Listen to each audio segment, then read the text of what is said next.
Hello students, good morning all of you. आज मैं class 3 के लिए हिंदी व्याकरण में चैप्टर 5 संज्ञा को पढ़ाने जा रही हूँ बच्चों। तो इस पाठ में संज्ञा की जो बारे में दिया गया है उसको हम लोग जानेंगे कि संज्ञा की जो परिभाषा है, उसके उदाहरण है, संज्ञा के जो भेद हैं और उन भेदों के बारे में भी हम लोग विस्तार से जानेंगे। तो यहाँ आप देख सकते हो कि सबसे पहले यहाँ संज्ञा की परिभाषा दी गई है। तो संज्ञा की परिभाषा क्या है?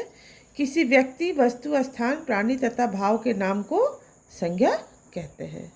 क्या बोला जा रहा है कि किसी व्यक्ति, वस्तु, स्थान, प्राणी तथा भाव के नाम को संज्ञा कहते हैं। उदाहरण में आप देख सकते हो कि क्या क्या दिया गया है। रमेश, आम, खिलौना, मिठास, जंगल, लोमड़ी आदि।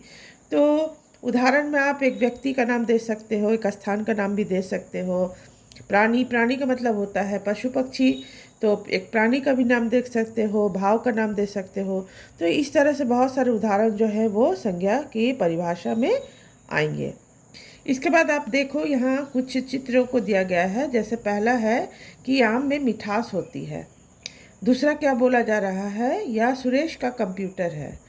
तीसरा बोला जा रहा है कि घर में बिल्ली बैठी है। ठीक है ना। तो इस तरह से ये जो यहाँ पिक्चरों को दिया गया है, चित्रों को दिया गया है, क्या बोला जा रहा है ऊपर के वाक्यों में? आम एक फल का नाम है। आम एक फल का नाम है। मिठास क्या है? मिठास भाव का नाम है। मिठास जो है वह भाव का नाम है। ठीक है। इसके बाद है सुरेश। सुरेश जो है व्यक्ति का नाम है और कंप्यूटर वस्तु का नाम है। फिर है घर। घर जो है स्थान का नाम है और बिल्ली जो है एक पशु का नाम है। तो इसी प्रकार संसार में जितने भी जीव जंतु, स्थान और वस्तुएं हैं तथा हमारे मन में जो भाव उत्पन्न होते हैं उन सभी के नाम होते हैं। ये सभी नाम संज्ञा कहलाते हैं। तो यहाँ पर उदाहरण देकर समझाया गया है कि क्या बोला जा रहा है कि दुनिया में जितने भी जीव जंतु हैं, स्थान हैं, वस्तुएं हैं और हमारे मन में जो भाव उत्पन्न होता है, मतलब हम जो अपने अंदर सोचते हैं, जो महसूस करते हैं, उन सब के नाम होते हैं और ये उन नामों को ही संज्ञा कहा जाता है। तो इसके बाद है संज्ञा के भेद। तो यहाँ पर आप देख सकते हो कि संज्ञा के भेदों को दिया गया है। तो संज्ञा के कितने भेद होते हैं बच्चों? तो संज्ञा के 5 भेद होते हैं। पहला है व्यक्तिवाचक संज्ञा, दूसरा है जातिवाचक संज्ञा, तीसरा है भाववाचक संज्ञा और चौथा है समूहवाचक संज्ञा, पांचवा है द्रव्यवाचक संज्ञा। यहाँ लेकिन क्या बोला जा रहा है कि सामान्य रूप से संज्ञा के 3 भेद माने जाते हैं, परंतु कुछ विद्वान संज्ञा के 2 भेद और मानते हैं। तो इस प्रकार कुल मिलाकर 5 भेद को माना गया है। ठीक है। कुछ विद्वान जो हैं वो संज्ञा के 2 भेदों को और मानते हैं। तो अगर इन सारे भेदों को लेंगे तो इनकी संख्या हो जाएगी 5। ठीक है। अब इन 5 भेदों के बारे में हम लोग एक एक करके विस्तार से जानेंगे। उनकी परिभाषा क्या है, उनके उदाहरण क्या है। आप देख सकते हो कि सबसे पहले यहाँ पर क्या बोला जा रहा है? व्यक्तिवाचक संज्ञा की परिभाषा दी गई है। तो व्यक्तिवाचक संज्ञा क्या है? जिन संज्ञा शब्दों से किसी विशेष प्राणी, व्यक्ति, वस्तु, स्थान आदि के नाम का बोध होता है उन्हें व्यक्तिवाचक संज्ञा कहते हैं। तो क्या बोला जा रहा है? विशेष प्राणी, व्यक्ति, वस्तु, स्थान आदि के नाम का बोध हो उन्हें व्यक्तिवाचक संज्ञा कहते हैं। उदाहरण में आप देख सकते हो, लाल किला दिल्ली में है, राहुल आगरा गया। अब यहाँ लाल किला क्या है? एक विशेष इमारत का नाम है। दिल्ली एक विशेष शहर या स्थान का नाम है। राहुल एक विशेष व्यक्ति का नाम है। आगरा जो है एक विशेष शहर या स्थान का नाम है। तो विशेष नाम को दर्शा रहा है। तो ये सभी क्या है? शब्द व्यक्तिवाचक संज्ञा होंगे। ठीक है।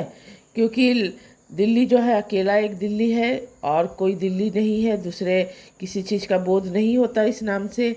तो अपने आप में ये महत्व रखता है और एक विशेष नाम को दर्शाता है। तो यहाँ क्या बोल रहा है, कुछ विशेष बातों को दिया गया है। निम्न शब्द व्यक्तिवाचक संज्ञा है, मतलब यहाँ आपको बताया जा रहा है कि ये जो यहाँ पर बताएगा, ये जो यहाँ पर शब्द आएंगे वो सारे व्यक्तिवाचक ही होंगे। जैसे किसी भी व्यक्ति का नाम, तो कोई भी व्यक्ति का नाम व्यक्तिवाचक में ही आएगा। किसी भी नदी, सागर या पर्वत का नाम, किसी भी तरह का नदी, कोई भी पर्वत, कोई भी सागर, उनका नाम क्या होगा, व्यक्तिवाचक ही होगा। फिर दिनों, महीनों और त्योहारों के नाम, दिन के नाम, महीनों के नाम, त्योहारों के नाम, ये सारे क्या होंगे, व्यक्तिवाचक में ही आएंगे। दूसरा भेद है जातिवाचक संज्ञा। इसकी परिभाषा इस प्रकार दी गई है, जिन संज्ञा शब्दों से एक ही जाति के सभी व्यक्तियों, प्राणियों, वस्तुओं, स्थानों आदि का बोध हो, उन्हें जातिवाचक संज्ञा कहते हैं। तो क्या बोला जा रहा है कि सभी व्यक्तियों, प्राणियों, वस्तुओं, स्थानों आदि की पूरी जाति का बोध हो, मतलब संज्ञा शब्द से पूरी जाति का बोध हो रहा है। मतलब आप जैसे व्यक्ति को ले लें, व्यक्ति कहने से संसार के जितने भी व्यक्ति हैं वो पूरे व्यक्ति जाति का बोध हो रहा है। प्राणियों को मतलब पशु पक्षी, तो पूरी प्राणी जाति का बोध हो रहा है। वस्तुओं से पूरे वस्तुओं का बोध हो रहा है। स्थानों से पूरे स्थानों का बोध हो रहा है। ठीक है ना। तो यहाँ बोला जा रहा है कि जिन संज्ञा शब्दों से एक ही जाति के सभी व्यक्तियों, प्राणियों, वस्तुओं, स्थानों आदि का बोध हो, उन्हें जातिवाचक संज्ञा कहते हैं। जैसे उदाहरण है, फूल मत तोड़ो। ठीक है, पक्षी उड़ते हैं, जंगल में पशु रहते हैं। तो ये फूल, पक्षी, जंगल, पशु, ये क्या हो रहा है, जैसे फूल जो है पूरे फूल जाति का बोध हो रहा है, पक्षी कहने से पूरे पक्षी जाति का बोध हो रहा है, जंगल कहने से दुनिया के जितने भी जंगल वो इसके अंदर आएंगे। फिर यहाँ पर पशु है, जितने भी दुनिया के पशु है वो इसके अंदर आते हैं। पूरी जाति का बोध करा रहा है, इसीलिए यह जातिवाचक संज्ञा होगा। यहाँ क्या बोला जा रहा है, व्यक्तिवाचक संज्ञा एक नाम विशेष का बोध कराती है, किंतु जातिवाचक संज्ञा संपूर्ण जाति का बोध कराती है। व्यक्तिवाचक में हम एक विशेष नाम का बोध करते हैं, लेकिन जातिवाचक में पूरी जाति का ही बोध होता है। ठीक है। इसके बाद हम लोग यहाँ आएंगे, इसका जो तीसरा भेद है, तीसरा भेद क्या है, भाववाचक संज्ञा। तो भाववाचक संज्ञा क्या है बच्चों, जिन संज्ञा शब्दों से भाव, गुण, दशा आदि के नाम का बोध हो, उन्हें भाववाचक संज्ञा कहते हैं। क्या बोला जा रहा है, भाव, गुण, दशा। तो भाववाचक संज्ञा के बारे में एक विशेष बात मैं आपको बता देती हूँ कि भाववाचक संज्ञा जो होता है उसका कोई आकार और प्रकार नहीं होता है। आकार प्रकार होता नहीं है, इसे केवल हम अनुभव कर सकते हैं। जैसे कि आप उदाहरण में देखो, यहाँ क्या बोला जा रहा है कि अच्छाई, बुराई, बचपन, लंबाई, सुंदरता आदि। तो अच्छाई, बुराई, ठीक है, ये क्या है, आपके गुण को दर्शा रहा है। जैसे मैं कहूँगी कि सुरेश एक अच्छा लड़का है और महेश एक बुरा लड़का है, तो अच्छा और बुरा जो है ये गुणों को दर्शाता है। फिर यहाँ पर बचपन, बचपन हुआ, बचपन से फिर जवान, जवान से फिर बुढ़ापा, तो ये अवस्था मतलब दशा को दर्शा रहा है। ठीक है। और यहाँ बोला जा रहा है भाव। भाव जो है, जैसे कि हम अपने मन में सोचते हैं, ठीक है, सुंदरता, ये क्या है, एक भाव को दर्शाता है। तो इस तरह से जो यहाँ पर भाववाचक संज्ञा की जो परिभाषा दी गई है, उसके अनुसार हम लोगों ने क्या जाना, उसके अनुसार हम लोगों ने ये जाना कि भाववाचक संज्ञाओं का कोई आकार प्रकार नहीं होता है, इसे केवल महसूस किया जा सकता है। और हमारे मन में जो भाव उत्पन्न होते हैं, हम जो अपने मन में सोचते हैं, जो अवस्थाएं आती हैं, हमारे जो अंदर गुण होते हैं, वो सारे भाववाचक संज्ञा में आएंगे। चौथा जो भेद है, समूहवाचक संज्ञा। उसकी परिभाषा इस प्रकार है, जिन संज्ञा शब्दों से समुदाय, समूह या झुंड के नाम का बोध हो, उन्हें समूहवाचक संज्ञा कहते हैं। क्या बोला जा रहा है, जिन संज्ञा शब्दों से समुदाय, समूह या झुंड के नाम का बोध हो। मतलब आप देख सकते हो बच्चों कि अगर यहाँ उदाहरण में पहले मैं बता दूं कि ये उदाहरण जो यहाँ दिए गए हैं, कक्षा, सवास, भीड़, सेना इत्यादि। तो कक्षा जो है, कक्षा में आप देख सकते हो कि यहाँ क्या होता है, बच्चों की भीड़ होती है ना। कक्षा में एक अकेला बच्चा नहीं होता है, कक्षा में क्या होता है, कक्षा में एक साथ बहुत सारे बच्चे होते हैं, तो वहाँ क्या है, बच्चों की भीड़ है। ठीक है। इसी तरह आप देख सकते हो कि सभा का मतलब होता है, मान लो कहीं कोई नेता भाषण देने के लिए आने वाला है, तो क्या होता है, वहाँ पर लोगों की भीड़ इकट्ठी होनी शुरू हो जाती है, तो वो एक सभा की भीड़ होती है, तो वो समूहवाचक होगा। भीड़ आप जानते हैं, एक से अधिक व्यक्तियों का समूह जो होता है वो भीड़ होता है। सेना भी आप समझ सकते हो कि सेना जो होते हैं, सैनिक होते हैं, एक साथ बहुत सारे सैनिक जो है चलते हैं, मार्च पास करते हैं, तो ये भीड़ को कहा जा रहा है जहाँ पर एक से अधिक व्यक्तियों का समूह होगा। ठीक है। इसके बाद आता है पांचवा और अंतिम भेद, क्या है, द्रव्यवाचक संज्ञा। इसकी परिभाषा है, जिन संज्ञा शब्दों से किसी धातु, पदार्थ या द्रव्य के नाम का बोध हो उन्हें द्रव्यवाचक संज्ञा कहते हैं। तो यहाँ पर आपको क्या क्या बोला जा रहा है, धातु, पदार्थ या द्रव्य। तो बच्चों और मैं एक बात बता दे रही हूँ कि द्रव्यवाचक संज्ञा जो है, इसमें जो यहाँ उदाहरण दिए गए हैं, पानी, सोना, लोहा, तो द्रव्यवाचक संज्ञा में जो धातु, पदार्थ या द्रव्य आते हैं, उनसे दूसरी चीज़ों का निर्माण जो होता है, जिन धातुओं से, जिन पदार्थों या जिन द्रव्यों से दूसरी चीज़ों का निर्माण होगा, वह द्रव्यवाचक संज्ञा के अंदर आएंगे। जैसे उदाहरण में आप देख सकते हो, यहाँ सोना चांदी ले लें। सोना और चांदी जो होता है उनको गलाया जाता है, और गलाने के बाद क्या होता है, उनसे दूसरी चीज़ों का निर्माण होता है। जेवर बनाए जाते हैं, उनसे बर्तन बनाए जाते हैं, सिक्के बनाए जाते हैं। ठीक है ना।